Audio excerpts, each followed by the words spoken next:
Hello friends, so this is our last video on category C. बहुत छोटी छोटी सी एक दो लाइंस की अमेंडमेंट है मेरी, 15-20 अमेंडमेंट हैं। अदर अमेंडमेंट का पार्ट है वो कैटेगरी सी में, उसको हम जल्दी से कंप्लीट कर देते हैं। ठीक है जी, आओ स्टार्ट करते हैं। तो पहला अमेंडमेंट है मेरा, आपको पता है डोमेस्टिक कंपनी का टैक्स रेट क्या होता है, 30% या 25% अगर फाइनेंशियल ईयर में फाइनेंशियल 17-18 में उसकी टर्नओवर जो है 400 करोड़ है उससे कम हो, तो 17-18 को उठा के ये 18-19 हो गया। तो अब अगर डोमेस्टिक कंपनी के 18-19 में टर्नओवर 400 करोड़ है उससे कम है तो 25% का टैक्स रेट है, अदरवाइज 30% का।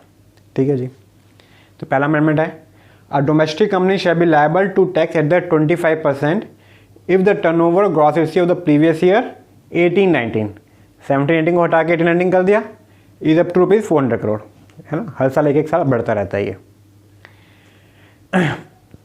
40A3 जो कहता है कैश पेमेंट आप डिसअलाउ हो जाएगा 10,000 से ऊपर, वो कहता है कि अगर आपने पे किया है कब, you require to pay on the day on which banks are close, तो ये आपका डिसअलाउंस नहीं होगा, तो हटा दिया।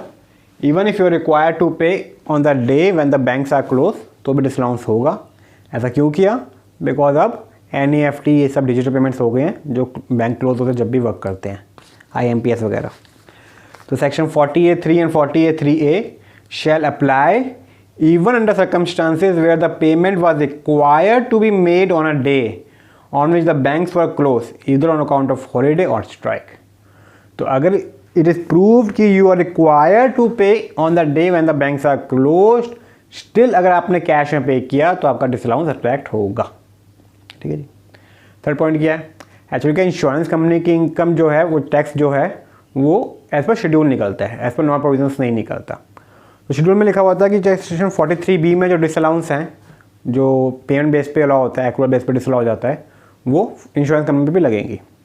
बट 43B का जो प्रोवाइजो था जो कहता था कि अगर आपने ड्यू डेट तक पे कर दिया या फिर जब पे करोगे जब डिडक्शन मिल जाएगी, वो कॉरस्पॉन्डिंग प्रोवाइजो वहाँ मिस हो गया था, तो वो उन्होंने अब इन्वोक कर दिया, ये लूप होल था। Insurance company shall be allowed deduction for the amount disallowed in section 43B in the year of payment. ये अनइंटेंशनली मिस हो गया था, ये वहाँ पे डाल दिया। आपका स्टैम्प ड्यूटी का कुछ थ्रेशोल्ड दिया हुआ है 5%, किस किस सेक्शन में है। सबसे पहले 50C में अगर इससे कम हो तो सेल कंसिडरेशन को स्टैम्प ड्यूटी वैल्यू मान लेते हैं। 56 में in the hands of buyer, और 43CA अगर प्रॉपर्टी स्टॉक इन ट्रेड है तो। अब इन सब में जो 5% का थ्रेशोल्ड था इसको हटा के 10% कर दिया। ठीक है जी, बहुत सिंपल सी अमेंडमेंट है बच्चों वाली। Threshold limit of 5% section 43CA, 50C and 56 of the act has been increase to 10%। ठीक है, अगर आपने 2001 से पहले प्रॉपर्टी खरीदी है तो उसकी कॉस्ट क्या होती है, FMV एज ऑन 1/4/2001। अगर ये इमोर प्रॉपर्टी है तो उन्होंने कह दिया ये जो FMV है it can not exceed the stamp duty value on this date. तो कॉस्ट को रिस्ट्रिक्ट कर दिया स्टैम्प ड्यूटी वैल्यू तक, कि अगर ये इमोर प्रॉपर्टी आपने 2001 से पहले खरीदी है जो आज बेच रहे हो तो उसकी कॉस्ट क्या होगी, FMV एज ऑन 1/4/2001 और stamp duty value which ever is lower. In case of capital asset being land और बिल्डिंग और both, fair market value as on 1/4/2001 for the purpose of section 55 shall not exceed the HDV assessed or assessable for such property as on 1/4/2001 wherever such value is available। ठीक है जी।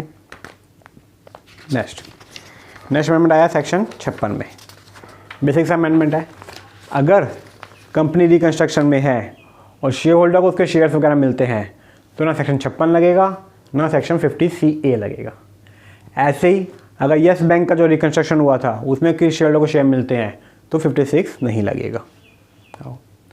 Section 56 to 10 shall not apply to receipt of unquoted share of a company and its subsidiary and the subsidiary of such subsidiary।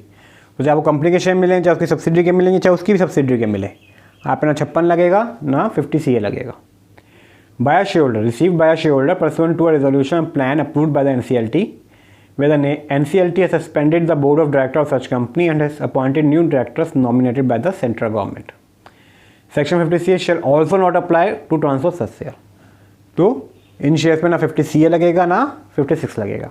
Secondly, receipt of equity share of reconstructed bank by the investor or investor bank as the case may be, where said share has been allotted by the reconstructed bank under the Yes Bank Limited Reconstruction Scheme 2020 at a price specified in such scheme। तो yes bank का कोई reconstruction scheme में अगर आपको share मिले हैं तो उस पर आपको 56/10 नहीं लगेगा। अब कुछ डिडक्शन थी जो आपकी एक्सपायर हो रही थी 2020 में, उसको बढ़ा दिया इन्होंने 2021 तक। हल्का ऐसे होता है, सनसेट आगे बढ़ा देते हैं। कौन कौन सी डिडक्शन है? एक तो है 80 IBA हाउसिंग प्रोजेक्ट वाली। तो हाउसिंग प्रोजेक्ट का जो अप्रूवल था वो आपको 31 मार्च 20 तक चाहिए था, अभी 21 हो गया। 80 EEA इंटरेस्ट की डिडक्शन मिलती है जब लोन सैंक्शन हो 31 मार्च 20 सेट के 21 हो गया। 80 GGA डोनेशन की डिडक्शन है, इसमें कैश डोनेशन 10,000 तक अलाउड था, इसको 10,000 हटा के 2,000 कर दिया। समझ रहे होगे आप, बजट का फोकस था लेस कैश इकोनॉमी, तो उन सब के लिए चेंजेस आ रहे हैं। Point number 7, the period of approval of housing project for claiming deduction under section 80 IBA has been increase from 31 March 2020 to 31 March 21। Period of sanctioning of loan by a financial institution eligible for interest deduction under section 80 EEA has been increased from 31 March 2020 to 31 March 21। The limit of deduction in respect of cash donation section 80 GGA has been reduced to 2,000 from 10,000। ठीक है जी। अब 263 264 में सारी power commissioner को दे रखी थी, वो power अब कमिश्नर के साथ साथ चीफ कमिश्नर को भी दे दी। तो 263 आपको कौन करता था? कमिश्नर करता था, अब वो चीफ कमिश्नर भी कर सकता है। ऐसे ही 264 भी पहले सिर्फ कमिश्नर कर सकता था, चीफ कमिश्नर भी कर सकता है। पर 263 में रिकॉर्ड जो थे वो कमिश्नर या लो अथॉरिटीज़ के पास होने चाहिए, उसके बेस पे कमिश्नर को लगे कि order was prejudicial to the revenue. अब वो जो रिकॉर्ड हैं चाहे वो चीफ कमिश्नर के पास हो, वो भी कंसिडर हो सकते हैं। ठीक है, इन नटशेल 263 में कमिश्नर के साथ साथ चीफ कमिश्नर भी आ गया। Section 263 can be invoked even if the CCIT is of opinion. पहले सिर्फ CIT था, अब CIT एंड CCIT, मतलब CIT हो चाहे CCIT हो, CIT और OR और CCIT is of the opinion that the order passed by the AO is erroneous in so far as it is prejudicial to the interest of revenue. Further, CIT may call for examination record available with CCIT also। तो कोई record CCIT के पास है तो वो भी CIT मांग सकता है to form an opinion. Point number 11, revision order section 264 can be pass by CIT और CCIT ऐड हो गया। 133A में आपका नहीं हो पाएगा सर्वे अनलेस अप्रूवल हो आपकी DGIT और CCIT से। Section 133 has been mandated to provide that no action under such section shall be taken by an income tax authority without the approval of DGIT और CCIT।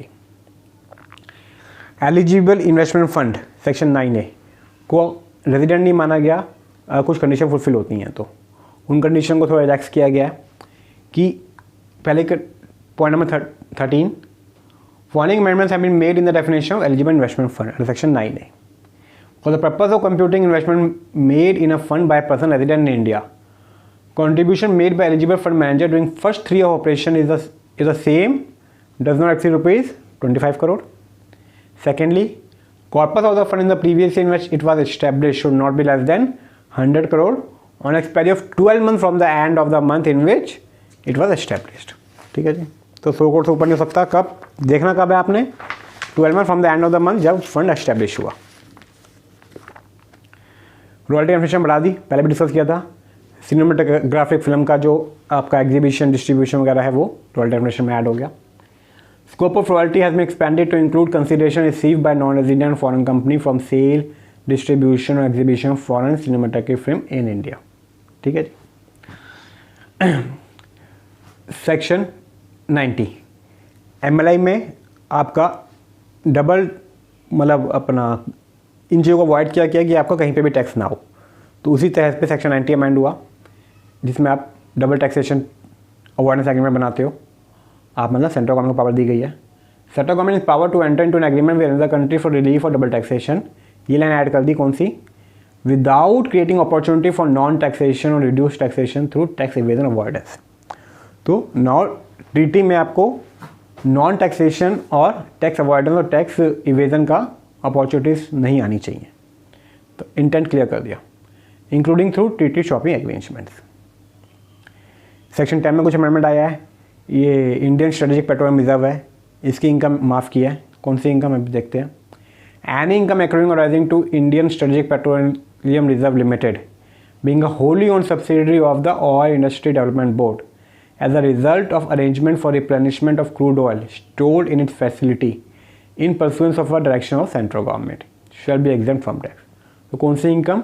Income arising from the arrangement for replenishment of crude oil stored in a facility in India। ठीक है। However, exemption shall not be available to an arrangement if the crude oil is not replenished within 3 years from the end of the financial year in which crude oil was removed for the first time। तो replenishment 3 साल के अंदर हो जानी चाहिए, जो ही benefit मिलेगा section 10 का। सेक्शन 140 और 288। 140 में कौन होता है? रिटर्न साइन करना। 288 ऑथराइज रिप्रेजेंटेटिव। इसमें कह दिया कोई एनी अदर पर्सन है वो भी अलाउड होगा। Section 140 has been amended to provide that in case of company और LLP the return can be verified by any person as may prescribe by CBDT। ये नॉर्मली उस केस के लिए आया कि कंपनी रिकंस्ट्रक्शन में है, NCLT ने बोर्ड को चेंज कर दिया। तो Section 288 has been amended to enable any other person as may prescribed by CBDT to appear as an authorized representative AR। Point number 19 कहता है NR के केस में TDS कौन काटेगा? अगर NR को TDS काटने की लायबिलिटी आ रही है तो या तो NR खुद या उसको उसने किसी को ऑथराइज कर दिया वो, या उसका कोई agent. In case of NR the person responsible for deducting tax shall be the person himself और पर्सन ऑथराइज बाय NR और agent of NR including any person treated as an agent under section 163। Section 205 की amendment आई है। कुछ UPSC के member, chairman, election commissioner वगैरह को exemption दिया था 1045 में, उसको विड्रॉ कर लिया। Tax exemption provided under section 1045 to the serving oblique retired chairman of और member of UPSC, chief election commission and other election commission in respect of certain allowances and perquisite have been withdrawn. ठीक है जी। Chief commissioner की definition में DGIT भी add हो गया, अपना director general of income tax. Since dividend अब एग्जाम नहीं 11O में, तो डिविडेंड स्ट्रिपिंग का प्रोविजन अब नो मोर रेलिवेंट। तो पॉइंट 21 कहता है the definition of chief commissioner to include DGIT। 22 कहता है provision section 94(7) related to dividend stripping are no more relevant. 72A में 72AA में अमेलगमेशन केस में कुछ बेनिफिट दिए हुए हैं कि पुराने कंपनी के लॉस और डेप्रिसिएशन नए को मिल गए, उसका स्कोप बढ़ा दिया कि ये बेनिफिट किस किस को मिलेगा। अगर किसी बैंक का दूसरे बैंक से हो रहा है under scheme approve by the government, या इंश्योरेंस कंपनी का दूसरी इंश्योरेंस कंपनी से हो रहा है of nationalise under scheme approve by the general insurance nationalise companies. ठीक है, ये सब बेसिक अमेंडमेंट है। वेरी वेरी अनलाइकली ये पेपर में आए, तो हम जल्दी जल्दी कवर कर रहे हैं। We can go in detail, much detail, but I don't think it's relevant from exam point of view. The scope of section 72AA has been expanded to include the following scheme of amalgamation as well. One or more corresponding new bank with any other corresponding new bank under scheme brought into force by the central government under the Banking Companies Acquisition and Transfer of Undertaking Act. One or more government company with another government company under scheme brought in force by central government under General Insurance Business Nationalization Act. Form 26AS जो आता है आपका, उसका scope बहुत बढ़ गया है। अब कोई भी SFT की ट्रांजैक्शन है जो इनकम टैक्स वालों को पता है, वो पहले से 26AS में डाल देंगे। The income tax authority shall upload in Form 26AS of the assessment annual information statement containing prescribed information which is in the possession of income tax authority। और एक्ट में जगह जगह लिखा हुआ है कि आप जो पेमेंट कर सकते हो, रिसीव कर सकते हो by any mode other than cash. तो जो अदर देन कैश के मोड्स हैं उनको प्रिस्क्राइब किया गया। The following modes have also been prescribe as permissible electronic mode. कौन कौन से? Credit card, debit card, net banking, RTGS, IMPS, NEFT, UPI, भीम, आधार पे। ठीक है, तो बच्चों इससे आपकी कैटेगरी A, B, C की अमेंडमेंट कंप्लीट होती हैं। हमने जहाँ पे डिटेल में डिस्कस करना चाहिए था, हमने बहुत डिटेल में डिस्कस किया, जो exam point of view relevant था।